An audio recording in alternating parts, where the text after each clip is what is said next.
ಧರ್ಮಸ್ಥಳದ ವಿಚಾರವಾಗಿ ಸಾಕಷ್ಟು ಷಡ್ಯಂತ್ರಗಳು ನಡೀತಾ ಇತ್ತು ಅನ್ನೋದ್ರ ಬಗ್ಗೆ ಒಂದು ಕಡೆ ತನಿಖೆ ನಡೀತಾ ಇದ್ರೆ ಮತ್ತೊಂದು ಕಡೆ ಹಲವು ನಾಯಕರು ಈ ವಿಚಾರವಾಗಿ ಹೇಳಿಕೆಗಳನ್ನ ಕೊಡ್ತಿದ್ದಾರೆ. ಈಗ ಧರ್ಮಸ್ಥಳ ಕ್ಷೇತ್ರದ ಪವಿತ್ರತೆಗೆ ಧಕ್ಕೆ ತರಲು ಸಾಧ್ಯವಿಲ್ಲ, ಸತ್ಯವನ್ನ ಮುಚ್ಚಿಡಲು ಯಾರಿಂದಲೂ ಕೂಡ ಸಾಧ್ಯವಿಲ್ಲ, ಹುನ್ನಾರೆಗಳನ್ನ ಶ್ರೀ ಮಂಜುನಾಥನೇ ಶಿಕ್ಷಿಸ್ತಾನೆ ಅಂತ ಧರ್ಮಸ್ಥಳ ವಿರುದ್ಧದ ಅಪಪ್ರಚಾರದ ಬಗ್ಗೆ ದೊಡ್ಡಗೌಡರು ಪ್ರತಿಕ್ರಿಯೆಯನ್ನ ಕೊಟ್ಟಿದ್ದಾರೆ. ಈ ಘಟನೆಗಳಿಂದ ಹೆಗಡೆ ಅವರು ತುಂಬಾ ನೊಂದುಕೊಂಡಿದ್ದಾರೆ. ಕುತಂತ್ರದ ಹಿಂದಿದ್ದವರು ಒಂದಲ್ಲ ಒಂದಿನ ಅನುಭವಿಸ್ತಾರೆ ಅಂತ ಹೇಳಿದ್ದಾರೆ.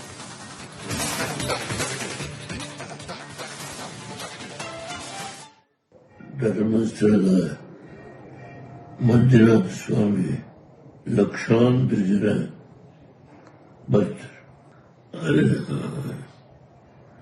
ಪವಿತ್ರತೆಗೆ ಭಂಗ ತರಬೇಕು ಅಂತ ಕೆಲವು ಕೃತ್ರಿಮಗಳು ಕೆಲಸ ಮಾಡಿದ್ದಾರೆ. ಅದರ ಸತ್ಯನೇ ಯಾರು ಮುಚ್ಚಲಿಕ್ಕೆ ಆಗಲ್ಲ. ಒಂದು ಸರ್ಕಾರ ಇನ್ನೂ ತನಿಖೆ ಮಾಡುತ್ತಾ ಇದೆ. ನಾನು ಅದರ ಬಗ್ಗೆ ಅದಕ್ಕಿಂತ ಹೆಚ್ಚಿಲ್ಲ. ನೋಡಿ, ಎಲ್ಲಾ ಕಾಲದಲ್ಲೂ ಒಂದಲ್ಲ ಒಂದು ರೀತಿ ಇತರ ಘಟನೆಗಳು ನಡೆದಿದ್ದಾವೆ. ಅದರ ದುಷ್ಪರಿಣಾಮ ಯಾರು ಮಾಡಿರ್ತಾರೋ ಅವರು ಒಂದಲ್ಲ ಒಂದಿನ ಅದರ ಪ್ರತಿಫಲ ಊಟ ಮಾಡಬೇಕಾಗುತ್ತೆ. ನನಗೆ ದೈವದಲ್ಲಿ ನಂಬಿಕೆ ಇದೆ. ಧರ್ಮಸ್ಥಳದ ವಿಚಾರವಾಗಿ ಸಾಕಷ್ಟು ಷಡ್ಯಂತ್ರಗಳು ನಡೀತಾ ಇತ್ತು ಅನ್ನೋದ್ರ ಬಗ್ಗೆ ಒಂದು ಕಡೆ ತನಿಖೆ ನಡೀತಾ ಇದ್ರೆ ಮತ್ತೊಂದು ಕಡೆ ಹಲವು ನಾಯಕರು ಈ ವಿಚಾರವಾಗಿ ಹೇಳಿಕೆಗಳನ್ನ ಕೊಡ್ತಿದ್ದಾರೆ. ಈಗ ಧರ್ಮಸ್ಥಳ ಕ್ಷೇತ್ರದ ಪವಿತ್ರತೆಗೆ ಧಕ್ಕೆ ತರಲು ಸಾಧ್ಯವಿಲ್ಲ, ಸತ್ಯವನ್ನ ಮುಚ್ಚಿಡಲು ಯಾರಿಂದಲೂ ಕೂಡ ಸಾಧ್ಯವಿಲ್ಲ, ಹುನ್ನಾರೆಗಳನ್ನ ಶ್ರೀ ಮಂಜುನಾಥನೇ ಶಿಕ್ಷಿಸ್ತಾನೆ ಅಂತ ಧರ್ಮಸ್ಥಳ ವಿರುದ್ಧದ ಅಪಪ್ರಚಾರದ ಬಗ್ಗೆ ದೊಡ್ಡಗೌಡರು ಪ್ರತಿಕ್ರಿಯೆಯನ್ನ ಕೊಟ್ಟಿದ್ದಾರೆ. ಈ ಘಟನೆಗಳಿಂದ ಹೆಗಡೆ ಅವರು ತುಂಬಾ ನೊಂದುಕೊಂಡಿದ್ದಾರೆ. ಕುತಂತ್ರದ ಹಿಂದಿದ್ದವರು ಒಂದಲ್ಲ ಒಂದಿನ ಅನುಭವಿಸ್ತಾರೆ ಅಂತ ಹೇಳಿದ್ದಾರೆ.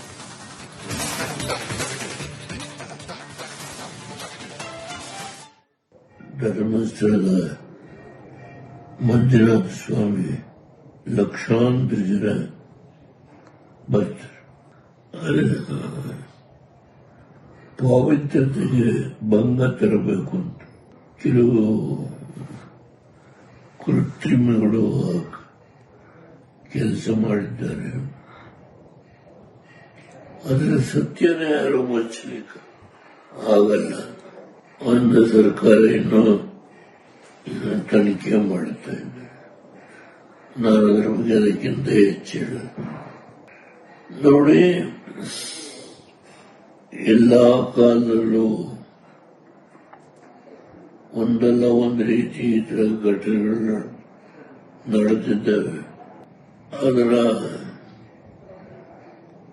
ದುಷ್ಪರಿಣಾಮ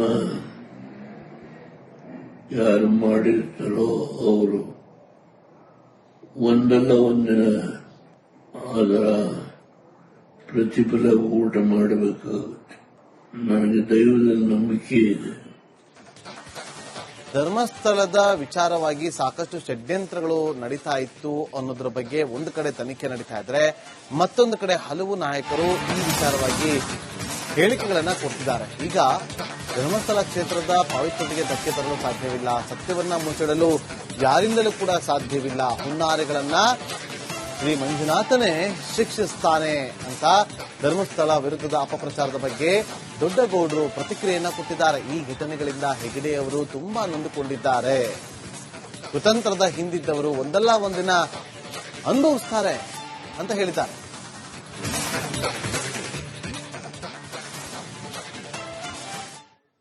ಧರ್ಮಸ್ಥಳದ ಮಂಜುನಾಥ ಸ್ವಾಮಿ ಲಕ್ಷಾಂತರ ಜನ ಬರ್ತಾರೆ. ಪವಿತ್ರತೆಗೆ ಭಂಗ ತರಬೇಕು ಅಂತ ಕೆಲವು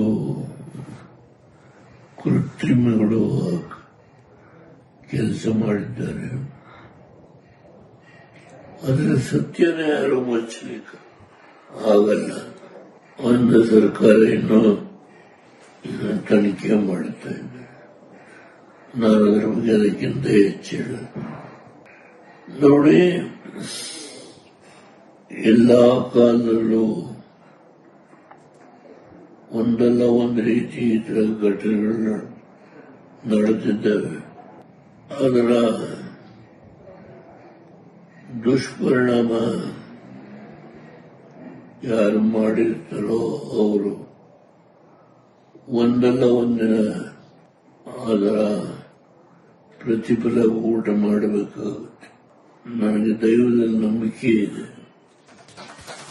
ಧರ್ಮಸ್ಥಳದ ವಿಚಾರವಾಗಿ ಸಾಕಷ್ಟು ಷಡ್ಯಂತ್ರಗಳು ನಡೀತಾ ಇತ್ತು ಅನ್ನೋದ್ರ ಬಗ್ಗೆ ಒಂದು ಕಡೆ ತನಿಖೆ ನಡೀತಾ ಇದ್ರೆ, ಮತ್ತೊಂದು ಕಡೆ ಹಲವು ನಾಯಕರು ಈ ವಿಚಾರವಾಗಿ ಹೇಳಿಕೆಗಳನ್ನ ಕೊಡ್ತಿದ್ದಾರೆ. ಈಗ ಧರ್ಮಸ್ಥಳ ಕ್ಷೇತ್ರದ ಪಾವಿತ್ರ್ಯತೆಗೆ ಧಕ್ಕೆ ತರಲು ಸಾಧ್ಯವಿಲ್ಲ, ಸತ್ಯವನ್ನ ಮುಚ್ಚಿಡಲು ಯಾರಿಂದಲೂ ಕೂಡ ಸಾಧ್ಯವಿಲ್ಲ, ಹುನ್ನಾರೆಗಳನ್ನ ಶ್ರೀ ಮಂಜುನಾಥನೇ ಶಿಕ್ಷಿಸ್ತಾನೆ ಅಂತ ಧರ್ಮಸ್ಥಳ ವಿರುದ್ಧದ ಅಪಪ್ರಚಾರದ ಬಗ್ಗೆ ದೊಡ್ಡಗೌಡರು ಪ್ರತಿಕ್ರಿಯೆಯನ್ನ ಕೊಟ್ಟಿದ್ದಾರೆ. ಈ ಘಟನೆಗಳಿಂದ ಹೆಗಡೆ ಅವರು ತುಂಬಾ ನೊಂದುಕೊಂಡಿದ್ದಾರೆ. ಕುತಂತ್ರದ ಹಿಂದಿದ್ದವರು ಒಂದಲ್ಲ ಒಂದಿನ ಅನುಭವಿಸ್ತಾರೆ ಅಂತ ಹೇಳಿದ್ದಾರೆ.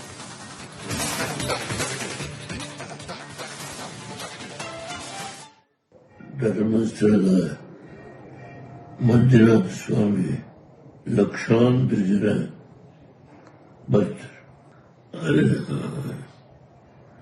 ಪಾವಿತ್ರ್ಯತೆಗೆ ಭಂಗ ತರಬೇಕು ಅಂತ ಕೆಲವು ಕೃತ್ರಿಮಗಳು ಕೆಲಸ ಮಾಡಿದ್ದಾರೆ. ಅದರ ಸತ್ಯನೇ ಯಾರು ಮುಚ್ಚಲಿಕ್ಕೆ ಆಗಲ್ಲ. ಒಂದು ಸರ್ಕಾರ ಇನ್ನೂ ತನಿಖೆ ಮಾಡುತ್ತಾ ಇದೆ. ನಾನು ಅದರ ಬಗ್ಗೆ ಅದಕ್ಕಿಂತ ಹೆಚ್ಚು ಹೇಳೋದು ನೋಡಿ. ಎಲ್ಲಾ ಕಾಲದಲ್ಲೂ ಒಂದಲ್ಲ ಒಂದು ರೀತಿ ಇತರ ಘಟನೆಗಳು ನಡೆದಿದ್ದಾವೆ. ಅದರ ದುಷ್ಪರಿಣಾಮ ಯಾರು ಮಾಡಿರ್ತಾರೋ ಅವರು ಒಂದಲ್ಲ ಒಂದಿನ ಅದರ ಪ್ರತಿಫಲ ಊಟ ಮಾಡಬೇಕಾಗುತ್ತೆ. ನನಗೆ ದೈವದಲ್ಲಿ ನಂಬಿಕೆ ಇದೆ. ಧರ್ಮಸ್ಥಳದ ವಿಚಾರವಾಗಿ ಸಾಕಷ್ಟು ಷಡ್ಯಂತ್ರಗಳು ನಡೀತಾ ಇತ್ತು ಅನ್ನೋದ್ರ ಬಗ್ಗೆ ಒಂದು ಕಡೆ ತನಿಖೆ ನಡೀತಾ ಇದ್ರೆ, ಮತ್ತೊಂದು ಕಡೆ ಹಲವು ನಾಯಕರು ಈ ವಿಚಾರವಾಗಿ ಹೇಳಿಕೆಗಳನ್ನ ಕೊಡ್ತಿದ್ದಾರೆ. ಈಗ ಧರ್ಮಸ್ಥಳ ಕ್ಷೇತ್ರದ ಪಾವಿತ್ರ್ಯತೆಗೆ ಧಕ್ಕೆ ತರಲು ಸಾಧ್ಯವಿಲ್ಲ, ಸತ್ಯವನ್ನ ಮುಚ್ಚಿಡಲು ಯಾರಿಂದಲೂ ಕೂಡ ಸಾಧ್ಯವಿಲ್ಲ, ಹುನ್ನಾರೆಗಳನ್ನ ಶ್ರೀ ಮಂಜುನಾಥನೇ ಶಿಕ್ಷಿಸ್ತಾನೆ ಅಂತ ಧರ್ಮಸ್ಥಳ ವಿರುದ್ಧದ ಅಪಪ್ರಚಾರದ ಬಗ್ಗೆ ದೊಡ್ಡಗೌಡರು ಪ್ರತಿಕ್ರಿಯೆಯನ್ನ ಕೊಟ್ಟಿದ್ದಾರೆ. ಈ ಘಟನೆಗಳಿಂದ ಹೆಗಡೆ ಅವರು ತುಂಬಾ ನೊಂದುಕೊಂಡಿದ್ದಾರೆ. ಕುತಂತ್ರದ ಹಿಂದಿದ್ದವರು ಒಂದಲ್ಲ ಒಂದಿನ ಅನುಭವಿಸ್ತಾರೆ ಅಂತ ಹೇಳಿದ್ದಾರೆ.